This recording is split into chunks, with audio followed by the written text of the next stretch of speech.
ഇന്നത്തെ കാലത്ത് കൺസ്ട്രക്ഷൻ വർക്കുകളിലെ ഏറ്റവും ബേസിക് ആയിട്ടുള്ള കാര്യമാണ് കോൺക്രീറ്റ് എന്ന് നമുക്കറിയാം. ബുർജ് ഖലീഫ നിർമ്മിക്കാനായി ഏകദേശം 3,30,000 ക്യൂബിക് കോൺക്രീറ്റ് ആണത്രേ ഉപയോഗിച്ചിരുന്നത്. അതായത് ഏകദേശം 1,00,000 ആനകളുടെ ഭാരത്തിന് തുല്യമാണത്. എന്നാൽ ഈ കോൺക്രീറ്റിൽ ഉപയോഗിക്കുന്ന സിമന്റ് എങ്ങനെയാണ് നിർമ്മിക്കുന്നതെന്ന് നിങ്ങൾക്കറിയാമോ? അതിപ്പോൾ എന്താ, പാറ പൊട്ടിച്ചല്ലേ എന്നായിരിക്കും നമ്മുടെ ഉത്തരം. എന്നാൽ ചുമ്മാ പാറ പൊട്ടിച്ചാലൊന്നും സിമന്റ് ലഭിക്കില്ല എന്നതാണ് സത്യം. അതിനാൽ തന്നെ എങ്ങനെയാണ് ഫാക്ടറികളിൽ സിമന്റ് ഉണ്ടാക്കുന്നത് എന്നാണ് നമ്മൾ കാണാൻ പോകുന്നത്. സിമന്റ് നിർമ്മാണം വലിയ ചുണ്ണാമ്പ് കല്ല് അഥവാ ലൈംസ്റ്റോൺ ക്വാറീസിൽ നിന്നാണ് ആരംഭിക്കുന്നത്. അവിടെ തൊഴിലാളികൾ നിയന്ത്രിത സ്ഫോടനങ്ങൾ ഉപയോഗിച്ച് വലിയ പാറകൾ പൊട്ടിച്ചെടുക്കുന്നു. ഇതിനായി ഹെവി ഡ്യൂട്ടി ഡ്രില്ലിംഗ് മെഷീനുകൾ ഉപയോഗിച്ച് പാറക്കെട്ടുകളിൽ ആഴത്തിലുള്ള ദ്വാരങ്ങൾ നിർമ്മിച്ച് ഡൈനാമൈറ്റ് പോലെയുള്ള ശക്തമായ സ്ഫോടന വസ്തുക്കൾ ഈ ദ്വാരങ്ങളിൽ നിക്ഷേപിക്കുന്നു. എല്ലാം സുരക്ഷിതമായി സെറ്റ് ചെയ്തതിന് ശേഷം അവർ 80 മുതൽ 100 മീറ്റർ വരെ സെക്യൂർഡായ ദൂരത്ത് നിന്ന് ഒരു റിമോട്ട് കൺട്രോൾ സിസ്റ്റം ഉപയോഗിച്ച് സ്ഫോടനം നടത്തുകയാണ് ചെയ്യുന്നത്. ഇത് ചുണ്ണാമ്പ് കല്ലിനെ ചെറുതും കൈകാര്യം ചെയ്യാൻ എളുപ്പമുള്ളതുമായ കഷ്ണങ്ങളാക്കി മാറ്റുന്നു. സ്ഫോടനത്തിന് ശേഷം JCB പോലുള്ള വലിയ യന്ത്രങ്ങൾ പൊട്ടിയ ചുണ്ണാമ്പ് കഷ്ണങ്ങൾ ശേഖരിക്കുന്നു. ശേഷം ഈ കഷ്ണങ്ങൾ വലിയ ഡംപ് ട്രക്കുകളിലേക്ക് കയറ്റുകയും ഈ ട്രക്കുകൾ ചുണ്ണാമ്പ് കല്ലുകൾ സിമെന്റ് മാനുഫാക്ചറിംഗ് പ്ലാന്റിലേക്ക് എത്തിക്കുകയും ചെയ്യുന്നു. അവിടെ വെച്ചുള്ള ആദ്യത്തെ പ്രോസസ്സ് എന്ന് പറയുന്നത് ക്രഷിംഗ് ആണ്. ഇതിനായി പ്രൈമറി ക്രഷർ എന്ന ഒരു പവർഫുൾ മെഷീനാണ് ഉപയോഗിക്കുന്നത്. ഇത് വലിയ ചുണ്ണാമ്പ് കല്ല് പാറകളെ ചെറിയ കഷ്ണങ്ങളാക്കി ഏകദേശം മീഡിയം വലിപ്പമുള്ള കല്ലുകളുടെ വലിപ്പത്തിൽ ആക്കിയെടുക്കുന്നു. ഇത് ഇവയെ പെട്ടെന്ന് പ്രോസസ്സ് ചെയ്യാൻ എളുപ്പമാക്കുന്നു. ഈ പൊടിച്ച ചുണ്ണാമ്പ് കല്ല് കഷ്ണങ്ങളിൽ നാച്ചുറലി തന്നെ കാൽസ്യം, സിലിക്ക തുടങ്ങിയ മിനറൽസ് അടങ്ങിയിട്ടുണ്ടാകും. ഇത് സിമെന്റിന് അത്യാവശ്യമാണ്. അങ്ങനെ അടുത്ത പ്രോസസ്സിലേക്ക് കടക്കുന്നതിന് മുൻപ് ഈ പാറകൾ ഒരു ലബോറട്ടറിയിൽ പരിശോധിച്ച് അവയുടെ ഗുണനിലവാരവും മിനറൽസിന്റെ അളവും പരിശോധിക്കുന്നു. ഇതിലാണ് ചുണ്ണാമ്പ് കല്ലുകൾക്ക് ആവശ്യമായ രാസഘടനയുണ്ടെന്ന് ഉറപ്പാക്കുന്നത്. അങ്ങനെ ലാബ് റിസൾട്ടുകൾ അടിസ്ഥാനമാക്കി പെർഫെക്റ്റ് മിക്സിംഗ് ലഭിക്കാനായി ഇതിലേക്ക് അഡിറ്റീവ്സുകൾ ആഡ് ചെയ്യാറുണ്ട്. ഈ അഡിറ്റീവ്സുകളിൽ ക്ലേ, മണൽ, അയൺ ഓക്സൈഡ് പൗഡർ, ഇതാണ് സിമെന്റിന് ചാരനിറം നൽകുന്നത്. കൂടാതെ അലുമിനിയം ഓക്സൈഡ് എന്നിവ പോലുള്ളവ ഉൾപ്പെട്ടിട്ടുണ്ട്. ഓരോ അഡിറ്റീവും വളരെ കൃത്യമായ അളവിലാണ് ഇതിലേക്ക് ആഡ് ചെയ്യുക. അടുത്തതായി ചുണ്ണാമ്പ് കല്ല്, ക്ലേ, മണൽ, മറ്റ് അഡിറ്റീവുകൾ എല്ലാം വലിയ മിക്സിംഗ് മെഷീനുകൾ യൂസ് ചെയ്ത് റൊട്ടേറ്റിംഗ് ബ്ലേഡുകളോ ഡ്രമ്മുകളോ ഉപയോഗിച്ച് നന്നായി മിക്സ് ചെയ്തെടുക്കുന്നു. ഇതിലെ ഓരോ പാർട്ടിക്കിൾസും കൃത്യമായി മിക്സ് ആയെന്ന് ഉറപ്പാക്കുന്നു. മിക്സ് ചെയ്ത വസ്തുക്കൾ പിന്നീട് ഒരു റോളർ ഗ്രൈൻഡിംഗ് മെഷീനിലേക്ക് അയക്കുകയാണ് ചെയ്യുക. ഇത് വലിയ റോളറുകളുള്ള ഒരു വലിയ ബ്ലെൻഡർ മെഷീൻ പോലെയാണ് പ്രവർത്തിക്കുന്നത്. ഈ മെഷീൻ ഈ മിക്സിനെ മാവ് പോലെ വളരെ നേരിയ പൊടിയാക്കി മാറ്റുന്നു. ഇതിനെ റോമിക്സ് എന്ന് വിളിക്കുന്നു. ഈ റോമിക്സ് ഹോമോജനൈസേഷൻ സൈലോ എന്ന വലിയ ടാങ്കിലാണ് സൂക്ഷിക്കുക.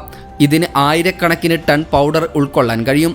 ഈ പൊടി അഥവാ റോമിക്സ് കട്ട പിടിക്കുന്നത് തടയാൻ വേണ്ടി സൈലോയിൽ ഈ പൗഡർ ചെറുതായി മൂവ് ചെയ്യിക്കുന്ന സിസ്റ്റങ്ങളുമുണ്ട്. ശേഷം ഈ റോമിക്സ് വീണ്ടും ലാബിൽ പരിശോധിച്ച് അതിൻ്റെ രാസഘടന ശരിയാണെന്ന് ഉറപ്പാക്കുന്നു. ഇതിലാണ് സിമെന്റിന് കൃത്യമായ അളവിൽ കാൽസ്യം, സിലിക്ക തുടങ്ങിയ മറ്റ് മൂലകങ്ങൾ ഉണ്ടെന്ന് പരിശോധിക്കുന്നത്. എല്ലാം കൃത്യമാണെങ്കിൽ ഈ റോമിക്സ് പിന്നീട് ഒരു പ്രീഹീറ്റർ ടവറിലേക്ക് അയക്കുന്നു. ഇത് പലപ്പോഴും 100 മീറ്ററോളം ഉയരമുള്ളതാണ്. അതായത് ഒരു 30 നില കെട്ടിടത്തിൻ്റെ ഉയരം.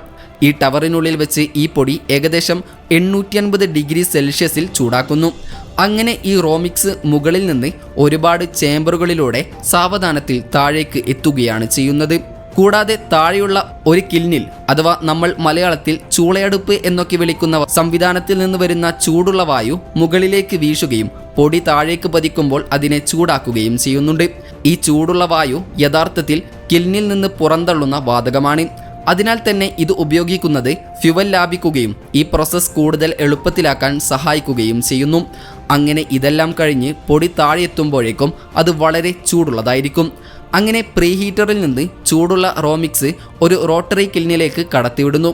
ഇത് 60 മീറ്റർ നീളമുള്ളതും അല്പം ചെരിഞ്ഞതുമായ ഒരു വലിയ ട്യൂബ് ആകൃതിയിലുള്ള ചൂളയാണ്. ഇത് പതുക്കെ കറങ്ങുകയാണ് ചെയ്യുക. ഇതിൻ്റെ ഉള്ളിൽ ഒരു ബേണർ 1680 മുതൽ 1800 ഡിഗ്രി സെൽഷ്യസ് വരെ താപനിലയിലെത്തുന്ന ഒരു തീജാല സൃഷ്ടിക്കുന്നുണ്ടാകും. ഇത് മിക്കവാറും എല്ലാം ഉരുകാൻ തക്ക ചൂടുള്ളതാണ്. റോമിക്സ് കിൽനിലൂടെ മൂവ് ചെയ്യുമ്പോൾ അതിൻ്റെ താപനില 850 ഡിഗ്രി സെൽഷ്യസിൽ നിന്ന് 1400 മുതൽ 1500 ഡിഗ്രി സെൽഷ്യസായി ഉയരുന്നു. ഈ ഹൈ ടെമ്പറേച്ചറിൽ ഇതിലുണ്ടായിരുന്ന റോമിക്സിൻ്റെ പൗഡർ ലിക്വിഡായി ഉരുകുന്നു. ശേഷം ഈ ലിക്വിഡിനെ അല്പം തണുപ്പിച്ച് ക്ലിങ്കർ എന്ന് വിളിക്കപ്പെടുന്ന ചെറിയ മാർബിൾ വലിപ്പമുള്ള കട്ടകളാക്കി മാറ്റുകയാണ് ചെയ്യുക. കിൽനിൻ്റെ തുടർച്ചയായ റൊട്ടേഷൻ കാരണം ഈ ക്ലിങ്കറുകൾ ഒട്ടിപ്പിടിക്കുകയുമില്ല. കിൽനിൽ നിന്ന് ക്ലിങ്കർ പുറത്തു വരുമ്പോൾ അത് വളരെ ചൂടായിരിക്കും. കൂടാതെ അത് ഗ്ലോ ചെയ്യുന്ന അവസ്ഥയിലുമായിരിക്കും. ഇത് തണുപ്പിക്കാൻ ഇവ ക്ലിങ്കർ കൂളറിലൂടെ കടന്നു പോകുന്നു. ഇത് ക്ലിങ്കറിന് മുകളിലൂടെ കോൾഡ് എയർ ബ്ലോ ചെയ്യിപ്പിച്ച് അതിൻ്റെ താപനില ഏകദേശം 100 ഡിഗ്രി സെൽഷ്യസായി കുറക്കുകയാണ് ചെയ്യുക. അങ്ങനെ തണുപ്പിച്ച ക്ലിങ്കർ വലിയ സംഭരണ ടാങ്കുകളിൽ സൂക്ഷിക്കുന്നു. ഇതിന് ആയിരക്കണക്കിന് ടൺ ഉൾക്കൊള്ളാൻ കഴിയും. ക്ലിങ്കറിനെ മോയ്സ്ചറിൽ നിന്ന് സംരക്ഷിക്കാൻ ഈ ടാങ്കുകൾ അടച്ചിരിക്കുകയാണ് ചെയ്യുക. അതിനാൽ തന്നെ ഈ പ്രോസസ്സ് കഴിഞ്ഞ് ഒരുപാട് നാളുകൾക്ക് ശേഷവും അടുത്ത പ്രോസസ്സ് വീണ്ടും തുടർന്ന് ചെയ്യാൻ കഴിയുമെന്നർത്ഥം. അടുത്തതായി ഈ ക്ലിങ്കറുകൾ ഒരു ബോൾ ഗ്രൈൻഡിംഗ് മെഷീനിലേക്ക് അയക്കുന്നു. ഇത് ആയിരക്കണക്കിന് സ്റ്റീൽ ബോളുകൾ നിറഞ്ഞ ഒരു വലിയ ഡ്രമ്മാണ്. അങ്ങനെ ഈ ഡ്രം കറങ്ങുമ്പോൾ ഈ സ്റ്റീൽ ബോളുകൾ ക്ലിങ്കറിനെ പൊടിച്ച് നേരിയ പൊടിയാക്കി മാറ്റുന്നു. ഈ ഘട്ടത്തിൽ തൊഴിലാളികൾ 2 മുതൽ 3% സോഫ്റ്റ് മിനറൽസ് ആയിട്ടുള്ള ജിപ്സം ഈ മിക്സിലേക്ക് ചേർക്കുന്നുണ്ട്. ഈ ജിപ്സം സിമെൻറ്റ് പെട്ടെന്ന് ഉറഞ്ഞു പോകുന്നത് തടയുകയാണ് ചെയ്യുക. ചിലതരം സിമെൻറ്റിന്, അതായത് പ്രത്യേക നിർമ്മാണ ആവശ്യങ്ങൾക്കായി ഉപയോഗിക്കുന്ന സിമെൻറ്റിൽ 20 മുതൽ 30% കൽക്കരി കത്തുമ്പോൾ ഉണ്ടാകുന്ന ഒരു ബൈ പ്രൊഡക്റ്റ് ആയിട്ടുള്ള കോൾ ആഷ് ചേർക്കാറുണ്ട്. ഇത് സിമെൻറ്റിൻ്റെ ഗുണങ്ങൾ മെച്ചപ്പെടുത്തുകയും വേസ്റ്റ് കുറയ്ക്കുകയും ചെയ്യുന്നു.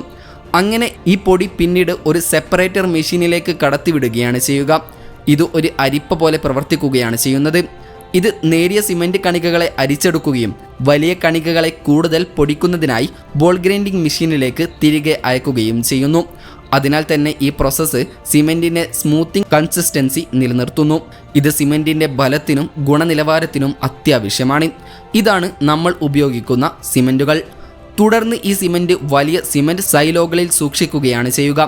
ഇത് ആയിരക്കണക്കിന് ടൺ ഉൾക്കൊള്ളാൻ കഴിയുന്ന ഉയരമുള്ള സീൽഡ് കണ്ടെയ്നറുകളാണ്. ഈ സൈലോകൾ സിമെൻറ്റ് ഡ്രൈ ആകുന്നതിൽ നിന്ന് സംരക്ഷിക്കുന്നു.